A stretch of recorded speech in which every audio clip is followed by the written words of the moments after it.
그동안 평안하셨습니까? 네. 네. 오늘은 고린도전서 36번째 강의입니다. 오늘의 제목은 바울의 우리를 향한 아주 간곡한 명령인데, 나를 본받는 자가 되라 라고 하는 그런 말씀입니다. 오늘 주제 말씀 나누기 전에 우리 지난번 시간 강의 기억되는 것이 있으시면 누가 말씀하실까요? 저요. 네. 신앙인의 식사에는 감사가 들어있다. 그게 다르다는 점이다. 라는 말이 너무 기억에 남아서 감사하면서 식사를 하는 한 주였습니다. 네. 더 건강해 보이네요. 원래 좋아하는 거를 느끼는 걸 되게 좋아한다고 그랬잖아요. 밥도 맛있는 거, 내가 먹고 싶은 거 먹는 것. 감사도 있었는데 몰랐는데 그거를 또 한 번 느끼면서 먹게 되는 한 주였어요. 그러면 아마 밥맛이 더 아유, 너무 좋더라고요. 살이 너무 쪄가지고. 네. 감사합니다. 또 네, 저는 기독교 신앙은 눈으로 보고, 귀로 듣고, 마음으로 깨닫고, 입으로 먹고 마시는 신앙이다. 네, 그게 좀 기억에 남고요.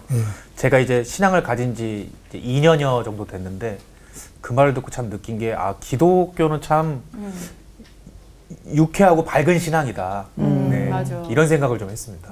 예. 네.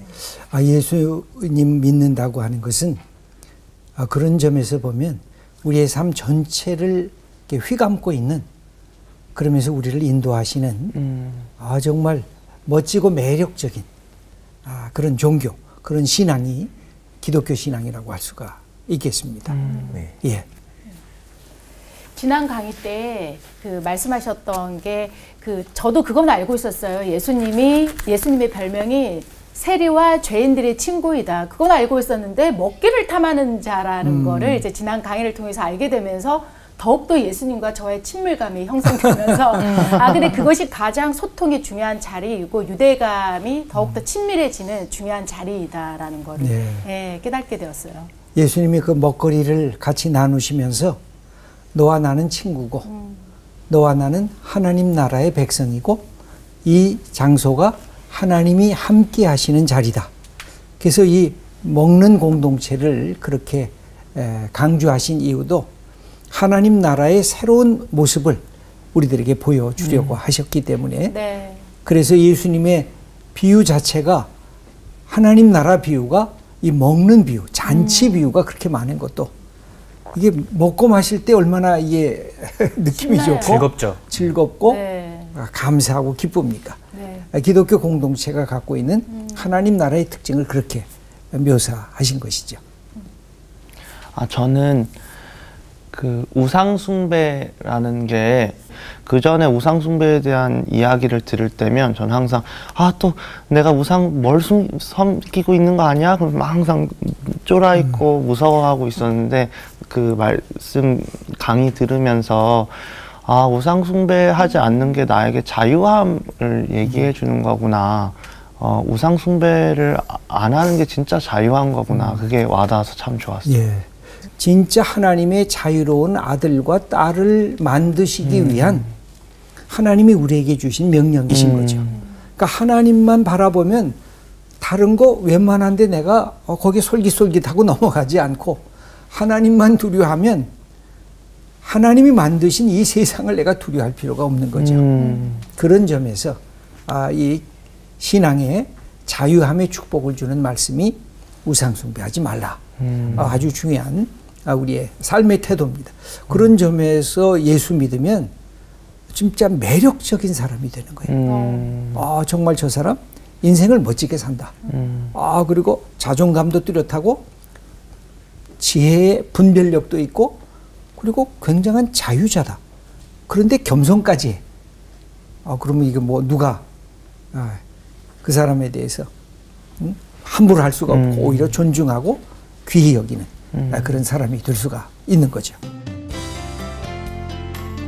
오늘 수업 고린도전서 36강, 나를 본받는 자가 되라.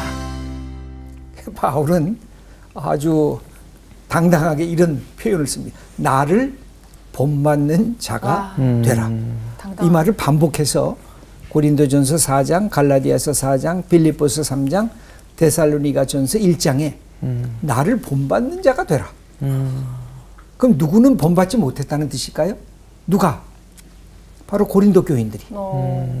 고린도 교인들은 예수님을 바르게 본받지 못했는데 바울은 예수님을 바르게 본받으면서 너희들은 나를 본받으라. 그렇게 표현하고 있는 것입니다.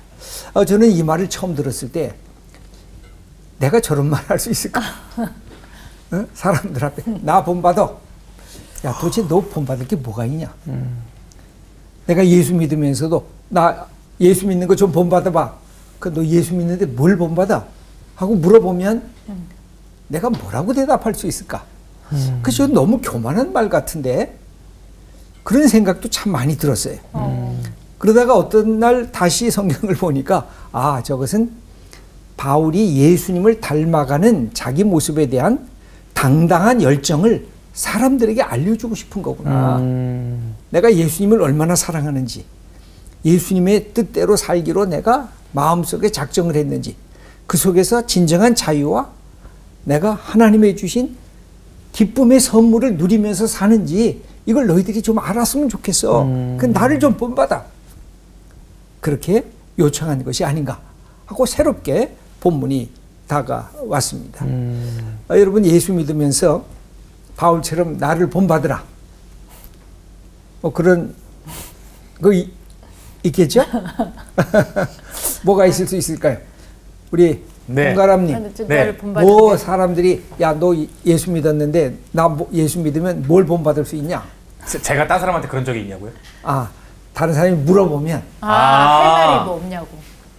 그거 참 좋은 것 같습니다. 뭐냐면 자기 전에 항상 기도를 하거든요. 예. 그때 조금 하루에 있었던 일을 하나님을 상대로 털어놓는 느낌? 그게 정말 좋은 것 같아요. 크게. 반성도 좀 하게 되고 어떤 하루를 그래도 자기 전에 어떻게 곱씹어보는 계기도 되고 그런 것들이 참 좋다라고 많이 느꼈습니다. 예, 아주 소중한 것 같습니다. 보통 자기가 자기를 성찰하는 능력을 예수님을 안 믿어도 보통 갖는 사람들이 아주 좋은 사람들인데 그것을 하나님 앞에서 갖게 될 때는 더 허심탄회하게 되고 자기를 진짜 0점까지 내려놓고 나는 아무것도 아닌데 오늘 이런 일이 있었습니다. 네. 제가 다음번에는 어떻게 하면 더 좋겠습니까? 하고 이렇게 허심탄회하게 하나님과 대화하는 시간을 갖는다는 거. 예. 또 어떤 거를 닮으라고 그러고 싶으세요?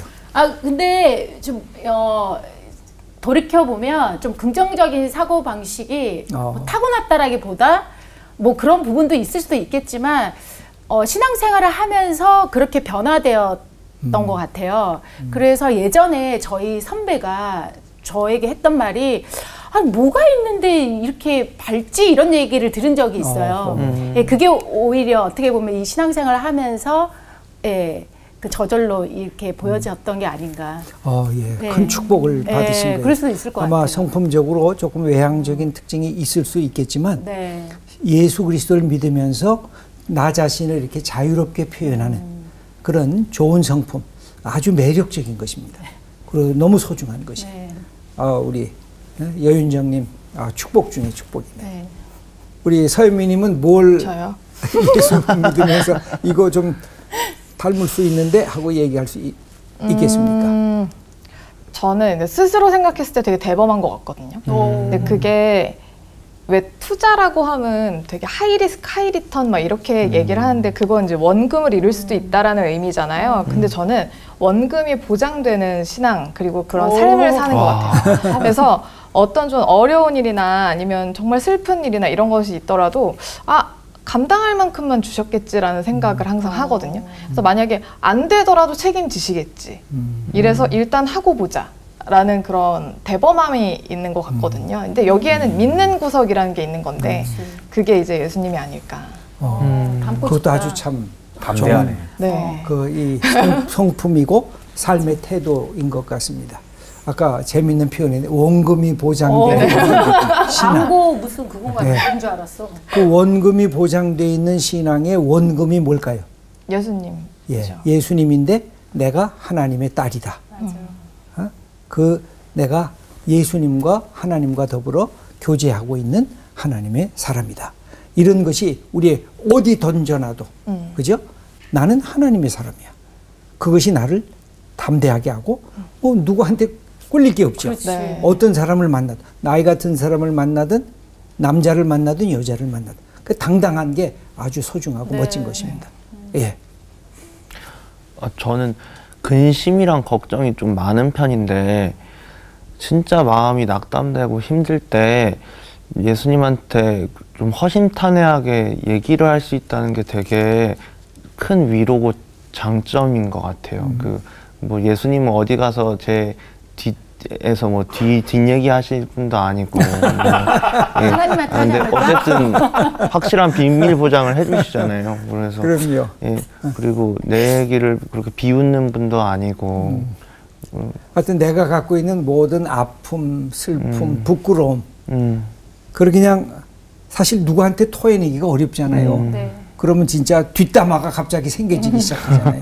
그럼 얼마나 힘들어요. 근데 우리 예수님에게 하나님에게 다 토해내면 뒷담화가 없잖아요. 오히려 나를 따뜻하게 용서해 주시고 사랑하시는 하나님의 사랑을 경험하게 되니까 그게 참 소중한 거죠. 그런 점에서 예수 믿는 그 즐거움과 기쁨이 있으면 우리 친구들 만나서 야, 난 이런 기쁨이 있는데 너도 같이 한번 예수 믿고 교회 가볼래?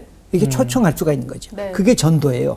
전도는 내 속에 충만한 것이 있어야 전도가 되죠. 나는 지금 결핍이 돼 있고 예수 믿는데 계속 내 삶이 우울해지고 부정적이 되는데 예수 믿어라 그러면 야, 나 너처럼 될까 봐 예수 안 믿겠다 하고 도망가 버리죠. 그런 점에서 예수 믿는 우리들이 더 밝고 긍정적이고 그리고 삶에 대해서 더 모험적이고 당당한 것 이것들이 우리의 삶에 굉장히 필요한 것입니다. 그런 점에서 보면 바울은 진짜 당당한 사람입니다. 바울에게서 본받을 것이 뭐가 있을까? 뭐 여러 가지가 있겠죠. 믿음, 열정, 사랑, 헌신, 용기, 고난. 이 고난 받는 것도 두려워하지 않았어요. 이건 정말 우리가 다른 건 다 받고 싶은데 고난까지 본받으려고 그러면 쉽지 않잖아요. 네. 근데 바울은 고난 당하면서도 고난아 와라. 나는 괜찮다. 마치 오뚜기처럼 넘어뜨려봐. 나 다시 일어나. 그러니까 고난아 네가 나를 협박하지 마. 하고 고난하고 막 부딪히고 그것을 넘어가는 인생을 살았던 것을 보면 너무 멋지고 감사하죠. 무엇보다 예수님 사랑했고 예수님을 위해서 자기의 삶을 다 드리려고 애를 썼습니다. 그래서 바울이 나를 본받는 자가 되라고 할 때 거기에는 대전제가 있습니다. 이 전제를 빼면 교만한 모습같이 보여지죠. 그 대전제가 뭐죠? 내가 그리스도를 본받는 자 된 것 같이. 이 대전제가 있습니다. 이 전제가 있고 나니까 그 다음에 이야기가 됩니다.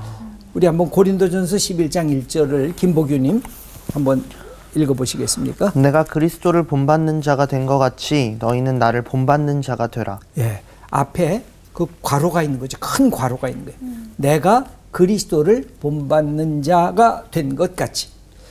제가 그렇게 썼습니다. 예수님이 바울의 모형이라면 우리에게는 바울이 우리의 모형인 것입니다.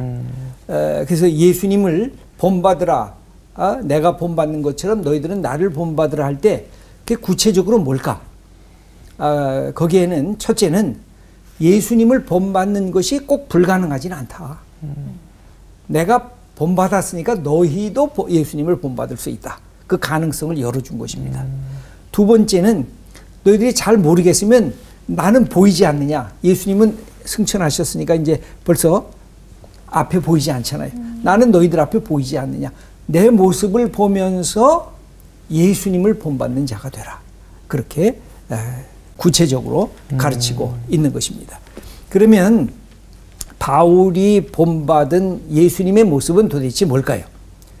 저는 제일 중요한 것이 이것이었다고 생각합니다. 모든 눈을 뭘 통해서 보기 시작해요? 예수님이라고 하는 눈을 통해서 보기 시작하는 거예요. 바울은 그전에는 유대인이었기 때문에 뭘 통해서 이 세상을 바라봤을까요? 율법을 통해서. 율법을 통해서 하나님도 보고 율법을 통해서 인간도 보고 율법을 통해서 세상을 봤어요. 근데 그가 예수 그리스도를 만나면서 그의 사고 방식이 해석학적 관점이 확 바뀌어지기 시작해요. 네. 예수 그리스도의 눈으로 나도 세상을 바라보고 나도 하나님을 바라보고 나도 인간을 바라보고 나도 시간과 역사 이 모든 것을 바라보겠다. 그래서 고린도전서 2장 2절 이 말씀이 매우 중요한데 2장 2절을 서현미님 한번 읽어주시죠. 내가 너희 중에서 예수 그리스도와 그가 십자가에 못 박히신 것 외에는 아무것도 알지 아니하기로 작정하였음이라. 예, 이게 무슨 뜻일까요? 우리가 고린도전서 2장을 할 때 함께 공부했는데 아마 많이 잊어먹었을는지도 모르겠습니다. 이것은 나는 예수 그리스도만 알겠다. 예수 그리스도의 십자가에 못 박힌 그것만 알겠다라고 하는 제한성으로 보면 이게 자꾸만 줄어들어요. 근데 그게 아니라 예수 그리스도가 십자가에 못 박혀 돌아가시고 다시 부활하신 것이 내가 보는 모든 삶의 중심이다. 그러니까 무슨 뜻이냐면 여러분 수학에 두 가지가 있죠. 수렴과 확산이라는 것이 있습니다. 뭘로 수렴하겠다는 거예요? 예수 그리스도와 예수 그리스도가 십자가에 못 박힌 것으로 내 모든 생각을 다 수렴시키겠다는 거예요. 동시에 그건 뭐예요? 거기에서부터 모든 세상을 다시 확산시키겠다는 거예요. 그래서 항상 예수 그리스도는 우리의 수렴 포인트고 확산 지점이에요. 예수 그리스도에게로 들어가고 예수 그리스도를 통해서 세상을 보고 예수 그리스도에게 인생의 모든 문제에 대한 답이 있고 그 답을 갖고 세상을 다시 바라보면서 문제를 해결하는 것. 이게 그리스도인이 갖고 있는 삶의 태도인데 바울이 예수 그리스도를 내가 닮았을 때 사고방식, 해석학적 관점, 보는 눈, 안경 그것이 달라졌다는 것입니다. 이 점은 우리 예수 믿는 우리들에게 매우 중요한 것이에요. 내가 어떤 관점으로 세상을 보고 어떤 관점으로 인간을 보고 어떤 관점으로 하루를 내가 살아가는가. 빌립보서 1장 21절에 여윤정님 한번 읽어주시죠. 이는 내게 사는 것이 그리스도니 죽는 것도 유익함이라. 예, 바울은 늘 생각이 나는 예수 그리스도와 함께 죽고 내가 예수 그리스도와 함께 산다. 그 말은 바울이 예수 그리스도라고 하는 그분과 함께 그의 삶의 모든 것들을 나누고 생각하고 행동했다는 그런 뜻입니다. 예수님은 누구였을까요? 그리스도, 하나님의 아들, 구원자, 주님, 스승, 친구. 바울은 예수 그리스도의 종, 사도. 그래서 예수님과 함께 이 모든 것들을 감당했던 것을 볼 수가 있습니다. 제가 성경 속에서 예수님이 갖고 있던 삶의 패턴들을 한번 찾아봤어요. 그랬더니 몇 가지가 나오는데 바울도 유대인이었기 때문에 예수님의 패턴을 그대로 따랐을 가능성이 굉장히 많아요. 그리고 실제로 바울 서신을 보면 그래요. 여기 그런 표현이 있어요. 습관을 따라, 관례를 따라. 이 according to the custom 이라고 하는 이 말이 나왔는데 이 습관이라는 말이 에토스라고 하는 그런 말인데 일종의 윤리, 성품 뭐 이런 것을 뜻하는 그런 말입니다. 그래서 몇 가지 그런 본문을 제가 쭉 찾아봤어요. 첫 번째는 누가복음 2장 42절 홍가람님. 예수께서 12살이 되었을 때 그들이 이 절기의 관례를 따라 올라갔다가 이것은 부모님에게서부터 배운 관례입니다. 네. 부모님이 6월절이 되니까 얘야 우리가 하나님 앞에 예배드리러 예루살렘에 올라가야 된다 해가지고 사랑하는 가족들 전부 다 아들 또 예수님의 동생까지 전부 다 함께 예루살렘에 올라가는데 그때 뭐라고 썼냐면 관례를 따라 그렇게 했습니다. 언젠가 제가 습관에 대한 얘기를 했잖아요. 나쁜 습관과 좋은 습관이 있는데 좋은 습관은 계속 내가 그대로 받으면 좋아요. 나쁜 습관은 끊임없이 이걸 잘라내야 되지만 근데 신앙 안에도 관례, 습관이라는 것이 있거든요. 여기서 첫 번째는 예배하는 것. 여러분 언제 교회당 가보셨어요? 예배당? 부모님 손을 붙잡고 어려서부터 가보셨죠? 네, 맞아요. 서현미님도 어려서부터, 네. 김보기님도 어려서부터 와. 저는 와이프의 손을 붙잡고 아내 손을 붙잡고 예. 그러면서 그게 뭐가 됐어요? 내 삶의 습관이 됐어요. 네. 이게 축복이거든요. 예배하는 습관. 예수님에게도 있었고 바울에게도 똑같이 있었습니다. 그 다음에 두 번째는 누가복음 4장 16절 말씀. 김보규님. 예수께서 그 잘하신 곳 나사렛에 이르사 안식일에 늘 하시던 대로 회당에 들어가사 성경을 읽으려고 서심해. 예, 이것은 예수님이 공생애를 시작할 때 일종의 취임 설교라고 그래요. 시작 설교라고. 그런데 이사야 61장을 폈어요. 예수님이. 그러면서 회당에 들어가서 성경을 읽으려고 서셨는데 거기 앞에 뭐가 써 있어요? 늘 하시던 대로. 그 말씀 읽기를, 회당에 가서 예배 드리면서 말씀 읽기를 늘 하시던 대로. 여러분, 습관적 그리스도인이 좋은 그리스도인일까요? 나쁜 그리스도인일까요? 좋은. 자연스럽게 오늘 주일이네. 그냥 저절로 일찍 일어나요. 그래서 준비를 하게 돼요. 그리고 교회에 가는데 그냥 내 삶의 습관대로 가요. 그러니까 어떤 거 좋은 것은 이렇게 우리 속에 익숙하게 습관화되는 게 아주 멋진 거예요. 근데 여기도 보면 늘 하시던 대로 회당에 들어가서 성경을 읽으려고 서심해. 예수님이 갖고 있었던 삶의 말씀 읽기, 예배하기의 습관이었습니다. 세 번째는 우리 서현미님 읽을 차례죠. 누가복음 22장 39절. 예수께서 나가사 습관을 따라 감람산에 가심해 제자들도 따라갔더니. 예. 세 번째는 뭐예요? 기도하기. 예수님이 감람산에 갔던 것도 한두 번 가신 게 아니란 말이죠. 네. 습관에 따라 감람산에 가심해. 그러니까 누가 알았을까요? 바로 가룟 유다가 알고 있어가지고 지금 예수 감람산에 갔을 거야. 글로 가면 우리가 붙잡을 수 있어 하고 그렇게 따라 오게 된 것이죠. 네. 이게 감람산의 습관을 따라 기도하러 가신 것이죠. 그러니까 기도가 자기 속에 이렇게 체질화되는 거. 우리 홍가람님이 저녁 때 자기 전에 기도하게 된다는 게 습관화되면 진짜 멋지고 감사하고 귀한 거죠. 이게 기도가 삶의 습관화되는. 아침에 일어나서 기도하는 분, 또 어떨 때 내가 드라이브 하면서 기도하시는 분. 내 전철에서 이렇게 붙잡고 눈 뜨고 기도하셔도 돼. 눈 감고 기도하라는 말 없어요. 눈 뜨고 기도하셔도 되고 눈 감고 기도하셔도 되고. 다만 눈 감을 때 무슨 축복이 주어지죠? 골방에서 기도하라 그랬잖아요. 네. 근데 우리 집에 골방이 없잖아요.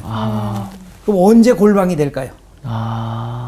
눈을 감을 때. 감는 순간에 어디에 들어가요? 나의 골방에 들어가는 거예요. 이 눈 감는 게 굉장히 이게 멋있는 이 삶의 골방으로 들어가는 우리의 삶의 형식이에요.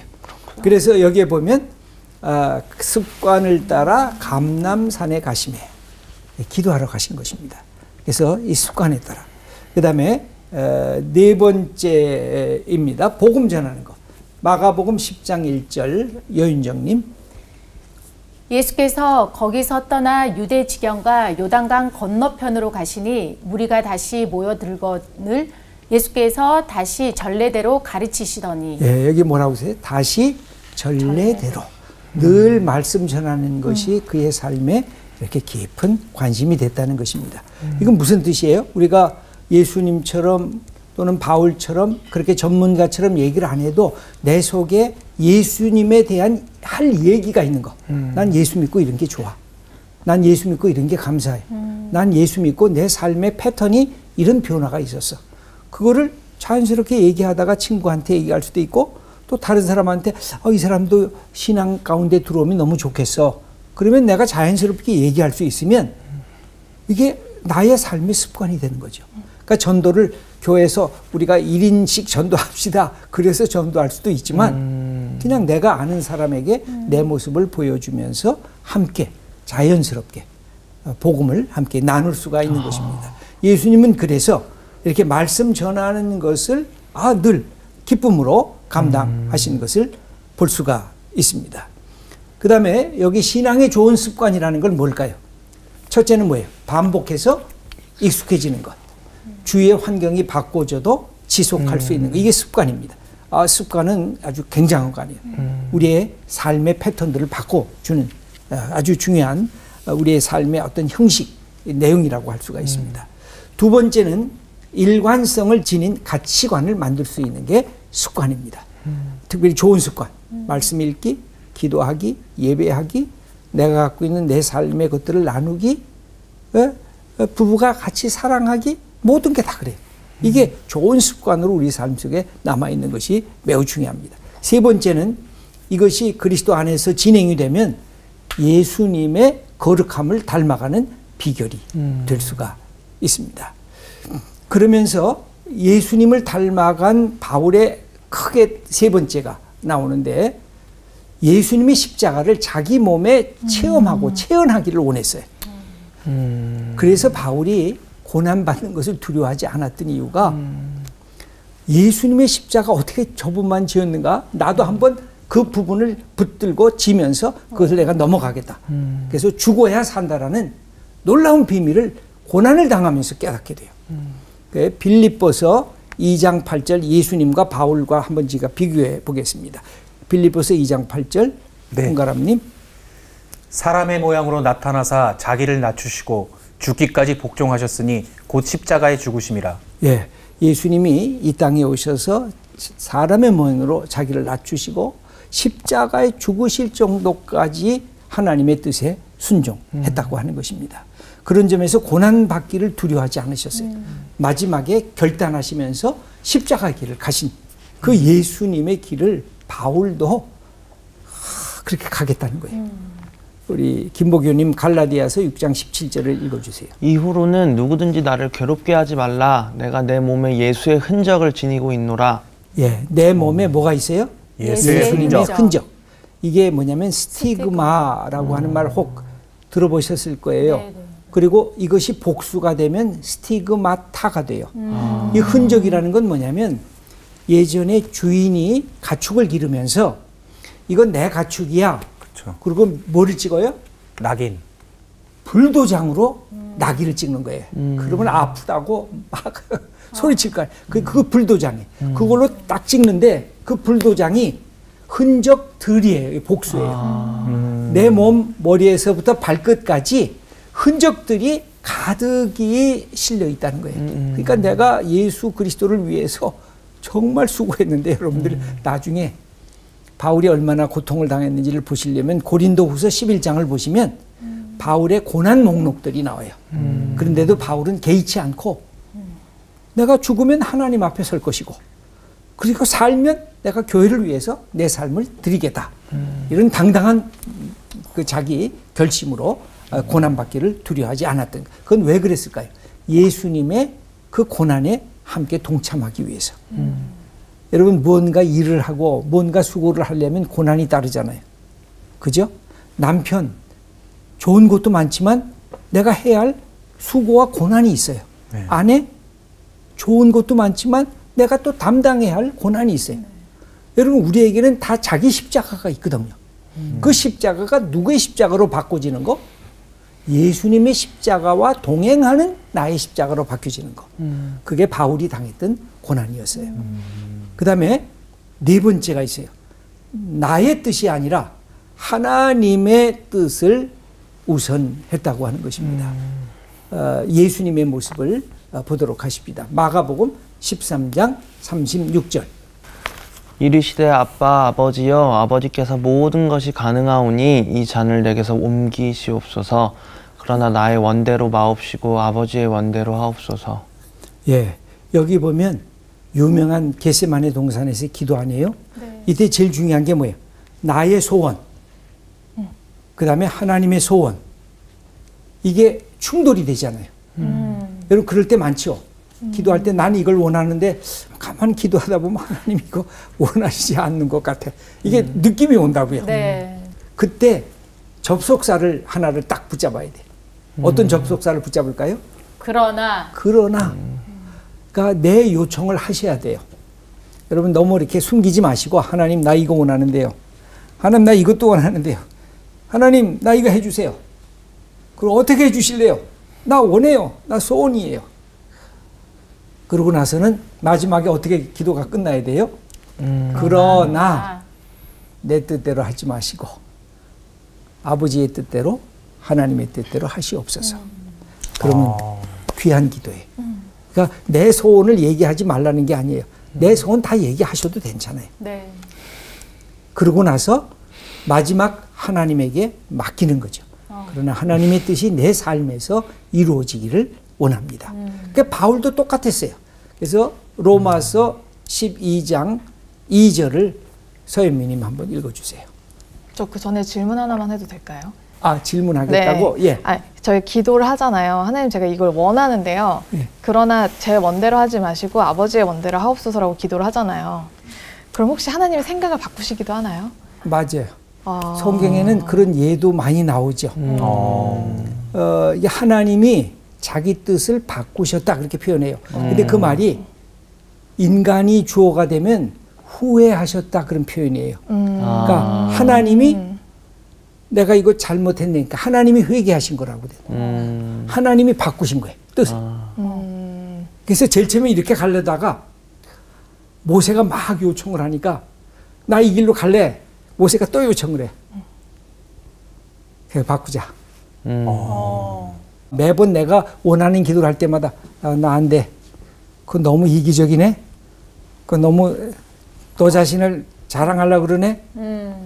그렇게 하나님이 우리를 늘 깎아내리시거나 버리시려고 하지 않아요. 우리가 한 사람 한 사람이 소중한 사람으로 세상에서 귀히 쓰임을 받기를 원하시기 때문에 네가 하는 기도는 다 이기적이야. 이렇게 하고 X표를 쓰지 않으세요. 그러니까 기도하셔야 돼. 그리고 하나님께 맡기시고 내 기도가 하나님의 뜻이 되길 바란다고. 그리고 하나님의 뜻대로 하는 기도가 되기를 바란다고. 이 요청을 하나님 앞에 하시면 오케이. 오케이. 그러니까 기도하실 때 딸이잖아. 네. 아버지 앞에 갔을 때 아빠 이거 해줘. 그 요구하잖아요. 그 당당함을 갖고 하나님 앞에 기도하셔도 좋아요. 그럼 뭔가 하나님의 뜻을 거스르는 나의 원이라고 하면은 괜히 숨기게 되잖아요. 맞아. 하나님 모르셔도 돼요. 약간 이렇게 숨겨놓고 있는데. 이건 좀 과한가? 네, 그래서 아예 기도를 있어. 안 하게 혹시나 기도를 했다가 응답을 받을까봐. 이래서 자꾸 숨기는데 아니네요. 그러네요. 말씀을 잘 드려봐야겠네요. 다 털어놓고 네. 그렇게 하시고 그 하나님과 이렇게 기도로 일종의 소통하시고 대화하시면서 씨름도 하시는 거예요. 영적으로. 그렇구나. 괜찮아요. 네. 아, 힘이 됩니다. 네, 그럼 읽겠습니다. 로마서 12장 2절 말씀입니다. 너희는 이 세대를 본받지 말고 오직 마음을 새롭게 함으로 변화를 받아 하나님의 선하시고 기뻐하시고 온전하신 뜻이 무엇인지 분별하도록 하라. 예, 여기서 하나님의 뜻을 분별하라라고 하는 말을 반복적으로 하고 있는데 하나님의 뜻이 뭐예요? 선하시고 기뻐하시고 온전하신 뜻. 그래서 기도하실 때요, 그냥 하나님의 뜻이 이루어지옵소서라고 기도하지 마시고 하나님이 기뻐하시는 게 뭐죠? 하나님의 선하신 게 좋은 게 뭐죠? 하나님이 나를 온전케 하시려고 하는 게 뭐죠? 하고 세 가지 질문을 하면 하나님의 뜻이 더 명백하게 우리들에게 알려집니다. 네. 근데 그걸 안 하고 그냥 하나님의 뜻이 이루어지옵소서 그러면 너무 막연할 때가 많아요. 네. 그래서 이 세 가지 수식어, 기뻐하고 선하고 온전한 이것을 기억할 필요가 있습니다. 그 목표는 뭘까요? 이 예수님의 목표는 뭐예요? 마가복음 10장 45절 여윤정님. 인자가 온 곳은 섬김을 받으려 함이 아니라 도리어 섬기려 하고 자기 목숨을 많은 사람의 대속물로 주려 함이니라. 예, 예수님이 이 땅에 오신 것은 내가 섬김을 받으려고 한 것이 아니라 내가 널 섬기려고 왔다. 이게 굉장한 거 아니에요. 네. 작은 자가 큰 자를 섬기는 게 이게 약한 자가 강한 자를 섬기는 게 이게 세상의 법칙 아니에요. 근데 예수님이 뒤바꿨어요. 진짜 강하신 분이 연약한 자를 내가 섬기겠다는 겁니다. 그리고 자기의 목숨을 대속물로 너희들이 죽을 거 내가 대신 죽겠다. 기독교가 위대한 것은 바로 여기에 있습니다. 하나님의 사랑. 바울도 오늘 고린도전서 10장 24절에 홍가람님. 누구든지 자기의 유익을 구하지 말고 남의 유익을 구하라. 예, 자기만을 위한 사람으로 멈추지 말고 공동체를 위해서 함께 나누는 사람으로 진짜 멋진 사람으로 인생을 살아가라고 우리들에게 부탁을 합니다. 그래서 여기에 보면 스스로 이를 위해서 자유를 유보합니다. 반복해서 이것이 등장하는데 고린도전서 10장 23절까지 홍가람님 한번 다시 읽어주세요. 모든 것이 가하나 모든 것이 유익한 것은 아니요 모든 것이 가하나 모든 것이 덕을 세우는 것은 아니니. 예, 우리가 이거 반복해서 들었던 말씀이죠. 모든 것이 가하지만 모든 게 유익한 게 아니다. 모든 것이 가하나 모든 것이 덕을 세우는 것이 아니어서 내가 다 할 수 있지만 나 멈춘다. 내 권리를 유보하겠다. 왜? 너를 위해서, 공동체를 위해서. 이게 멋진 지도자죠. 네. 이게 영적 지도자. 이게 세상의 지도자도 이런 마음이 있어야 정말 좋은 지도자가 됩니다. 이 말을 한 것은 뭐냐면 그리스도인의 자유가 방종이 되지 않기 위해서, 자유가 강한 자들, 높은 자들을 위한 도구로 전락하지 않기 위해서, 더불어라는 덕을 위해서, 이를 위해서 필요한 것은 뭐예요? 사랑과 국률. 그래서 자유에 이웃사랑이 제고되면 이기적인 방종에 불과할 뿐이다. 그러니까 자유에는 뭐가 늘 들어가 있어야 돼요? 예, 사랑이 들어가 있어야 그 자유가 남을 살리는 축복의 자유가 될 수가 있습니다. 그리고 마지막 6번째입니다. 목표는 한 가지예요. 오직 하나님께만 영광을. 이것은 다시 어떤 우상이라도 두려워하지 말라라고 하는 하나님이 주신 축복인데 요한복음 17장 1절 우리 김보규님. 예수께서 이 말씀을 하시고 눈을 들어 하늘을 우러러 이르시되 아버지여 때가 이르렀사오니 아들을 영화롭게 하사 아들로 아버지를 영화롭게 하게 하옵소서. 네. 이제 십자가에 달리면서 예수님께서 마지막 기도를 제자들을 위해서 할 때 아버지가 영화롭게 되려고 하면 아들도 영화롭게 되어야 될 것입니다. 제가 이 길을 여태까지 하기 위해서 십자가의 고난의 길에 여기까지 왔습니다 하면서 마지막 기도인데 하나님에게 영광을 솔리 데오 글로리아 오직 하나님에게만 영광을 이런 선포입니다. 그럼 바울도 어떤 마음을 가졌을까요? 고린도전서 10장 31절 서윤미님. 그런즉 너희가 먹든지 마시든지 무엇을 하든지 다 하나님의 영광을 위해서 하라. 예, 사도 바울도 마지막에 고린도전서 10장 31절에 먹는 거 마시는 거 사람 만나는 거 일하는 거 수고하는 거 애쓰는 거 모든 거 다 무엇으로? 목표는 하나님에게 영광을. 종교개혁자들이 늘 가졌던 마음들이 이런 것이었어요. 하나님에게 영광을. 교황에게 영광이 아니라 영적 지도자들에게 영광이 아니라 오직 하나님에게만 영광을 돌리는 교회 공동체 그리스도인의 신앙이 되어야 진정으로 살아 움직이는 생명의 종교 생명의 신앙이 될 수 있다. 이것을 붙잡았던 것입니다. 그래서 이제 마지막 우리 적용하기를 생각해 보겠습니다. 여러분 사람을 본받을 때 어떤 마음을 가지면 본받게 될까요? 사랑하는. 미움을 가지면 본받아요. 내가 미워하면요 그 사람 하는 것을 나중에 나도 똑같이 하는 것을 볼 때가 있어요. 이 미움도 엄청난 본받기를 우리들에게 선물로 줘요. 근데 미움보다 더 잘 본받게 하는 게 있어요. 사랑하는 거. 진정으로 사랑하면 더 큰 본받기를 해요. 근데 미워하면 못된 것만 본받죠. 근데 사랑하면 뭘 본받아요? 좋은 점을 본받게 되죠. 그러니까 우리가 예수님을 사랑하면 예수님의 귀한 점, 사도 바울의 소중한 점을 본받게 될 것입니다. 여러분들 우리가 갖고 있는 이 신앙이란 소중한 것이에요. 예수님 사랑하고 하나님 사랑한 사람들을 사랑할 줄 알면서 이 땅에 살아가는 그런 소중한 우리 주님의 자녀들 다 되시기를 축원합니다.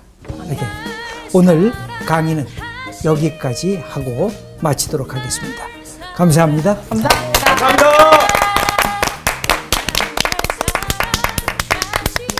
진짜 본받기 가장 쉬운 게 누군가를 미워하면 본받기 맞아요, 쉽다는 맞아요. 게 굉장히 아까 처음에는 충격적이었는데 너무 또 그게 공감이 가네요.